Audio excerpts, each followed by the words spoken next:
Hi welcome all. இன்றைக்கி நம்ம antioxidant rich lemon mint எப்படி செய்கிறதுன்னு பார்க்கலாம். ஒரு மிக்சர் ஜாரில் ஒரு கப் மின்ட் லீவ்ஸை வாஷ் பண்ணி ஆட் பண்ணிக்கோங்க. அது கூடவே ஒரு சின்ன துண்டி ஜிஞ்சர் ஆட் பண்ணிக்கோங்க. இது கம்ப்ளீட்லி ஆப்ஷனல், பட் இதோட டேஸ்ட் வந்து ரொம்பவே ரிஃப்ரெஷிங்காக இருக்கும், அதனால் நான் ஆட் பண்ணியிருக்கேன். தென் ஒரு மீடியம் சைஸ் லெமனை ஸ்க்வீஸ் பண்ணிவிட்டு அதோட விதைகள்லாம் எடுத்துகிட்டு ஆட் பண்ணிக்கோங்க. ஒரு சின்ன சிட்டிகை உப்பு, 2 ஸ்பூன் நாட்டு சர்க்கரை. நான் இன்றைக்கி நாட்டு சர்க்கரை ஆட் பண்ணியிருக்கேன். நீங்கள் ஒயிட் சுகர் கூட தாராளமாக ஆட் பண்ணிக்கலாம். தென் இது கிரைண்ட் ஆகிற அளவுக்கு கொஞ்சமாக தண்ணி விட்டு அரைச்சி எடுத்துக்கோங்க. இதை வந்து ஒரு கிளாஸில் ஃபில்ட்ரு பண்ணி ஆட் பண்ணிக்கோங்க. நீங்கள் ஃபில்ட்ரு பண்ணாமல் கூட ஆட் பண்ணலாம், ரொம்பவே நல்லாயிருக்கும். பட் நான் இன்றைக்கி ஃபில்ட்ரு பண்ணி இதை ஆட் பண்ணிக்கிறேன். தென் இது கூட கொஞ்சமாக தண்ணி ஆட் பண்ணி நல்லா டைல்யூட் பண்ணிக்கோங்க.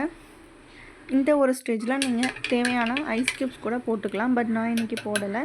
ரொம்ப டெலிஷியஸான ரொம்ப ஈஸியான நிறைய ஆன்டி ஆக்சிடென்ட் இருக்கிற மின்ட் லெமன் ரெடி. கண்டிப்பாக இதை எல்லோரும் ஒரு வாட்டியாச்சும் வீட்டில் ட்ரை பண்ணி பாருங்கள். ரொம்ப ஈஸியாகவும் இருக்கும். தேங்க்யூ.